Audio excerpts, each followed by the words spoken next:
Hello to all my fellow chess enthusiasts. Welcome back po sa aking YouTube channel. This is Coach Leo and today we have a new chess lesson, the Skewer chess tactics, also known as the extra chess tactics. So before I start, please don't forget to share, like, and subscribe po sa aking YouTube channel, and also you can drop your comment below from this video. So without further ado, let's start. First, we will define what is a skewer chess tactics. So according to Wikipedia, a skewer is an attack upon two pieces in a line and is similar to a pin. A skewer is sometimes described as a reverse pin. The difference is that a skewer, the more variable piece is the one under attack. Because in pin, the front piece is always lesser value than the back piece, unlike in skewer, the front piece is always higher value than the back piece. Or sometimes, the skewer attack same value of pieces. So I will show you different example of position of an skewer attack. Here is one of the example of the skewer attack. The black rook is attacking the white king. The king has no value, but it is worth more than a rook. So if the king will move here, then the rook will capture the rook on e1. So second example, the bishop is attacking the black king. The king has no value, but still it is worth more than a queen. So if the black king will move here, then the bishop will capture the queen. Third example, in this position, white to move. So the skewer attack here is bishop g5 check. The king cannot capture the bishop because the bishop is protected by the pawn on h4. So if the king will move to f7, then the bishop will capture the rook on d8. So let's move on to the fourth example. In this position, still white to move. The skewer attack here is rook h1 check.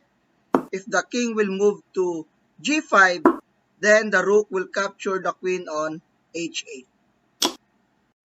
Example number 5. In this position, the skewer attack here is what we call the fork, because the two white bishop is under attack by the rook. If one of the bishop will move, then the other bishop will be captured. Example number 6. In this position, the skewer attack here is still fork, because the white rook is attacking both queen and knight. So the queen can still protect the knight by moving to f8, g8, or queen g6, but still the rook can capture the knight because the bishop on c3 is also attacking the knight on g7. So now the queen cannot capture the rook because the bishop is protecting the rook on g7. Example number 7. In this position, the skewer attack here is still fork. If you observe, the white queen on c3 is pinning the black queen on d4 so that the black queen cannot checkmate the white king on g1. So the fork move here is bishop e5 check. So first move, the black queen will capture the bishop on e5. So after white queen captured the queen on e5 check, if the king will move to g8 or h6, easy win for white because of the material advantage. Example number 8. In this position, the black rook threatening mate by moving his rook on a2. So the skewer here is to protect or defend the a2 square by the rook. So force po na mag-move dito si white ng rook dito. Kasi po, hindi na po maka-check dito si rook kasi po pwede lang po siyang kainin ni white rook sa a2. So if ever naman po na mag-move po siya dito ng capture, so easy win po for white kasi po after bishop x dito, lamang na po sa material si white. And if ever naman po na mag-move siya dito sa rook c1, So meron lang pong RA2 si white para po hindi na po siya maka-checkmate dito sa A1. So easy win po dito for white after rook A2 kasi po meron po siyang pass pawn dito sa G6. After F6 meron lang pong G7 to G8. Example number 9. In this position, nag-capture po ng pawn dito si white sa G5 with check. So ginawa po ni black ay nag-move po siya ng king F6 attacking the white rook on G5. The same time po, yung rook niya po dito sa C4 umatake din po ng white ng rook sa C2. So ang ginawa po dito ni white is gumamit po siya ng skewer using po to protect sa rook niya po sa C2. So, si rook po dito sa C5 ay nagpo-protect po siya sa C2 gamit po ang skewer na tactics or idea. So, if mag-capture po dito si white or si black sa C2, then meron nang pong rook takes C2. So, isipin na po dito kay white kasi po lamang na po siya sa material. So, if ever po na mag-capture dito si white instead of moving rook to c5, if ever po dito po siya nag-move, so mali po to kasi po after rook takes c4, meron na pong bishop takes c4 si black with check.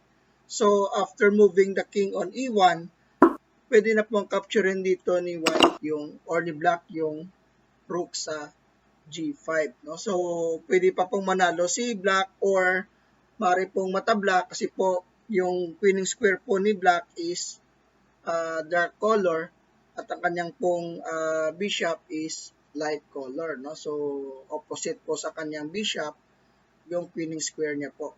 So, possible po matatabla po itong laban. Okay?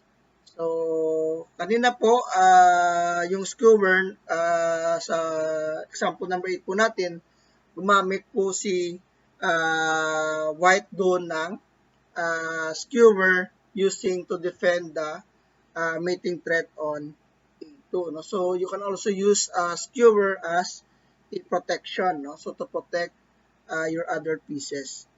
So, yan po yung magagawa ng skewer. Hindi lang po sa skewer na makalamang kayo ng material, pwede rin po siyang gamitin for protection or defending against the checkmate. Example number 10. In this position, we will use skewer attack to checkmate the white king. So move lang po natin ng queen sa h1 with check. So force po na mag-capture po dito si white ng bishop kasi po hindi po siya maka-capture ng king kasi po si rook po sa a1 ay nagpo-protect po sa queen sa h1. So force po siya na mag-capture gamit yung bishop. So bishop h1, after bishop takes h1, then capture rin lang po dito ni black yung bishop sa h1. Checkmate.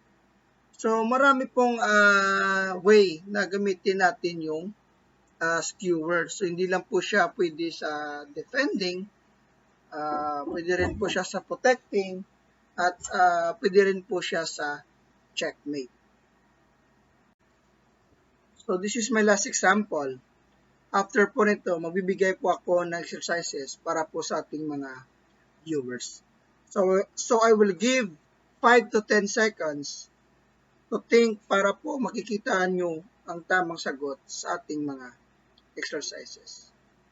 For this example, makikita po natin na si white rook po ay nagpin po sa black queen dito sa f8.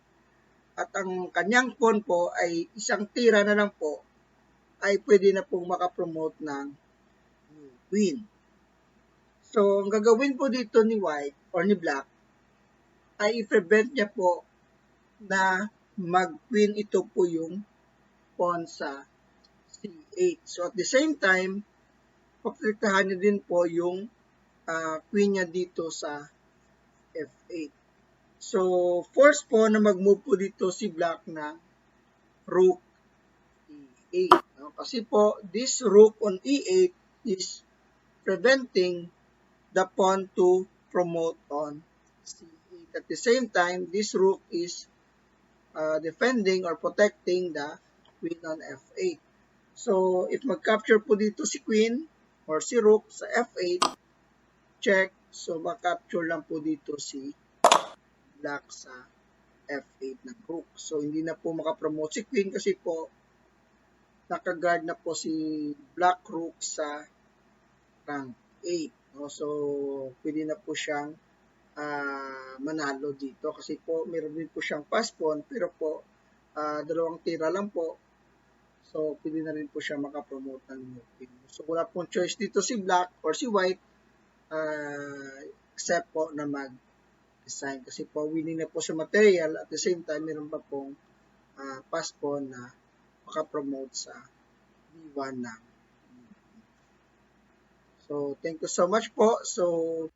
So I will start na po sa aking mga exercises. Once again, you will only have 5 to 10 seconds to answer each problem using the skewer chess tactics. Number 1 problem is white to move. Okay, so your time starts now.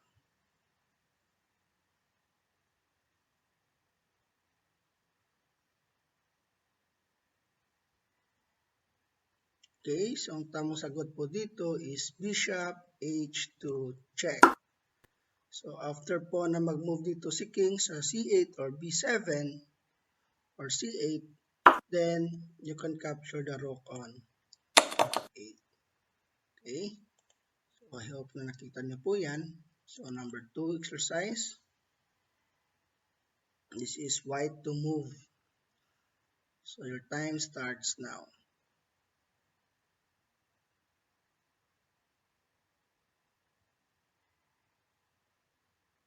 Okay, so ang tamang sagot po dito is rook h5 check.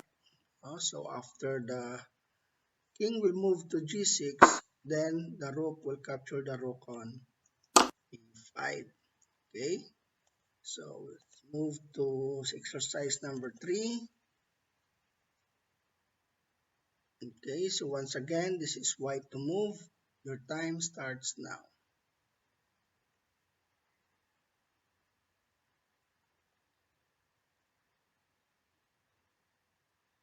Okay, so the answer is bishop a5 check. So after the move, after the king will move to a7, then the bishop will capture the queen. Okay, so exercise number 4.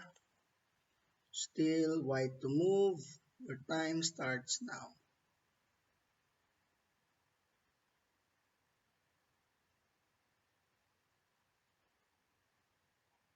Okay, so ang tamang sagot po dito is rook h8 check. Okay, so kasi po si bishop hindi po makakapture sa rook sa h8 kasi po nakapin po si rook sa e1 sa kanya. So si knight po hindi rin po makakover dito sa f8 kasi po nakapin din po si bishop sa kanya sa e4. So force move po na dito na lang po siya pupunta sa e7. So after that, rook will capture the rook on e8. Okay. So next, exercise number 5. Still white to move. Your time starts now.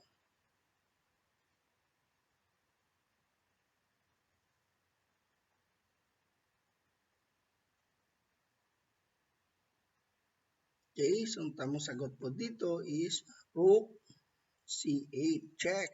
So, hindi po makakapture dito si queen kasi po meron pong bishop sa h3. So, maki-queenless po si black if mag-capture po siya ng rook. So, force move po, dito na po siya pupunta sa e7. After that, rook will capture the rook on h8. So, I hope na nakita nyo po yan. Okay, let's move to exercise number 6. This is black to move. Your time starts now.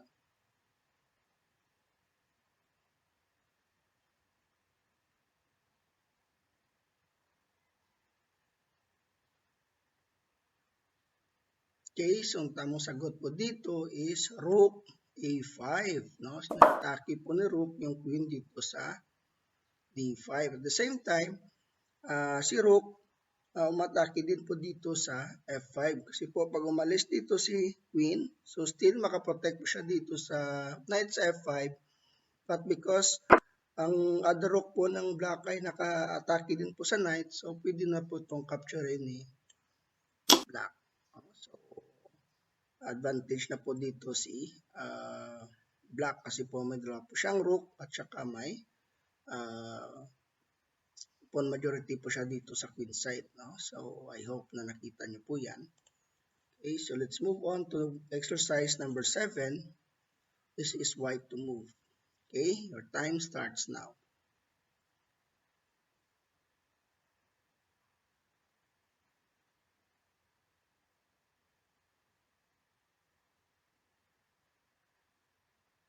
Okay, so ang tamang sagot po dito is Bishop E4.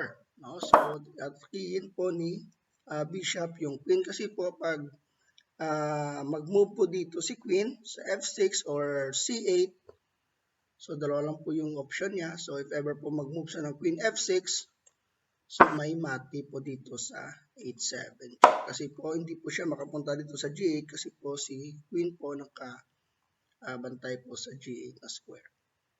Okay, so I hope na nakita niyo po yan. Okay, so next move or next exercise.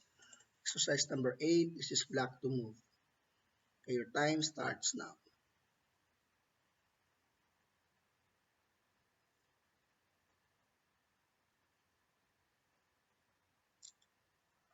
Okay, so ang tamang sagot po dito is Bishop C5 check. No? So if ever po na nakita nyo po yung Bishop F6 check, mali po to. Kasi po after Bishop F6, may capture lang po dito si white. No? Pag kumapture kayo dito ng Bishop, mag-move lang po ng King F4 si black. No? So pwede niya pong makapture lahat ng pawn mo dito. So matatabla po yung laro. No? So if ever po mag-move kayo dito, so capture lang po dito, capture, capture, and capture. So may insufficient material po si black. Hindi niya po mamati si black. So I hope na nakita niyo po yan. So ang tamang sagot is Bishop C5 check. Kasi po pag kumapture po siya dito, meron lang Bishop takes F2. Pag pumunta po siya dito, so pwede lang pong mag-move ng Bishop dito or dito or mas better dito para hindi po makapunta dito si Bishop. No? Pag kumain po dito, so meron lang pong F2. No? Pag dito, pupromote lang po ng Queen. So panalo po dito si Black kasi po nakapromote na po siya ng Queen. Okay? So let's move on to exercise number 9. Okay, this is white to move. Okay, your time starts now.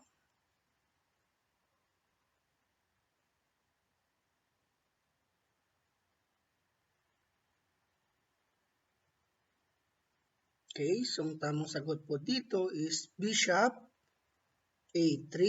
So inatake po ni Bishop yung Queen dito sa P4. Pag mag-move po dito si Queen, so pwede na po makapture ni Bishop yung Bishop sa E7. Pero po may other option rin po si Black. So if ever gusto niya po na exchange yung Queen niya sa dalawang piece na white. No? So I think much better to na option kasi po 1 point lang po yung mawala sa kanya. No? So, kasi po yung bishop at saka rook is 8 points yung total. So yung queen po is 9 points. So pero still advantage pa rin po dito si queen kasi po marami pa pong pesa sa board. Okay? So I hope nakita nyo po yan. Okay, let's move on to exercise number 10. Okay, so this is black to move. Your time starts now.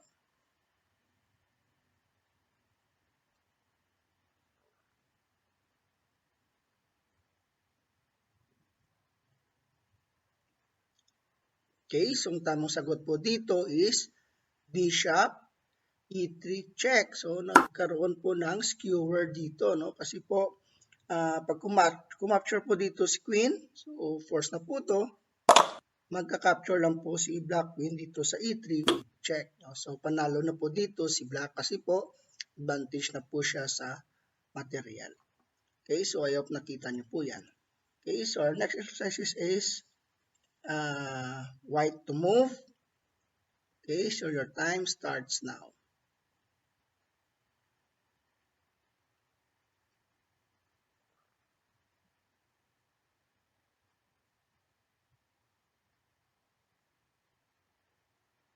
Okay, so ang tamang sagot po dito is still fork yung move ng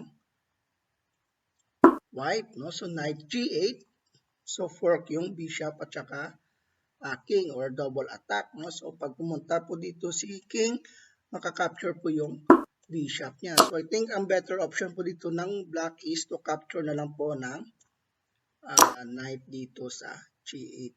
Pero still panalo pa rin po si white kasi po material advantage na po siya, no? So nakagain po siya ng 2 points. Okay, so I hope nakita niyo po yan. So our next exercises is black to move. Okay, so your time starts now.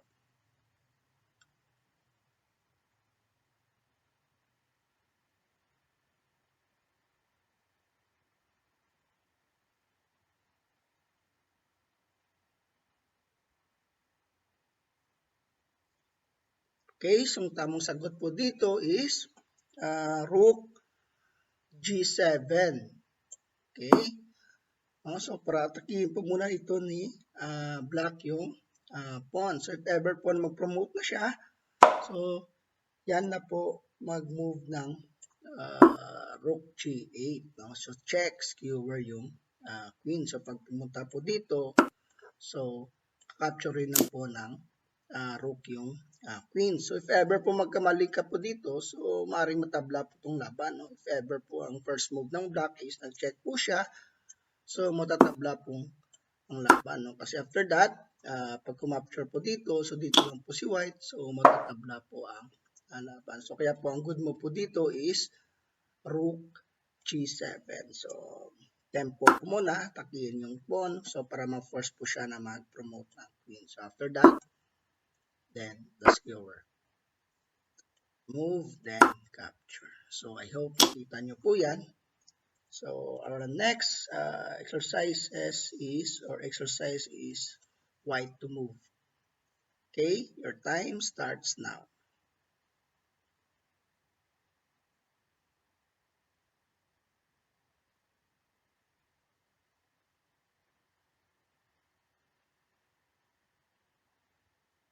Okay, so ang tamang sagot po dito is queen f8. So may mate po dito sa f8. So force po na mag-capture si rook dito sa f8. So after that, rook takes f8, checkmate.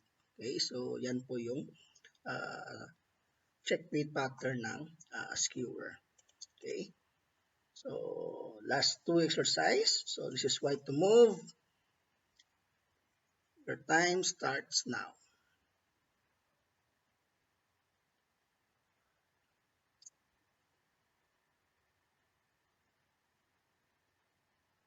Okay, so ang tamang sagot po dito is queen d8 check, no? Skewer mate pa rin yung sagot dito, no? So after capture, force po yan, then rook d8 checkmate. Okay, so I hope nakita nyo po yung mati dyan. Okay, our last exercise is white to move. Your time starts now.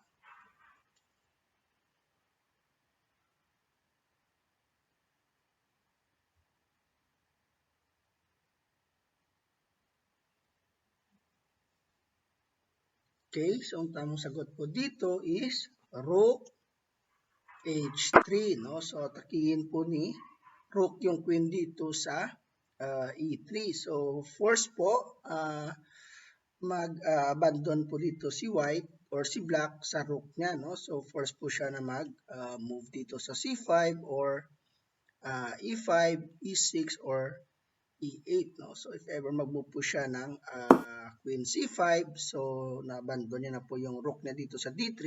So pwede na pong capture ni white, no? So after that, capture, capture, capture. So nakagain po ng rook dito si white, no? So advantage na po siya kasi po one rook up, same time meron pa po siyang pass pawn dito sa G5. So, I hope nagustuhan niyo po yung mga video na to. Don't forget to share, like, and subscribe po sa aking YouTube channel. And see you po sa next mga video na in-upload natin. Thank you so much and God bless.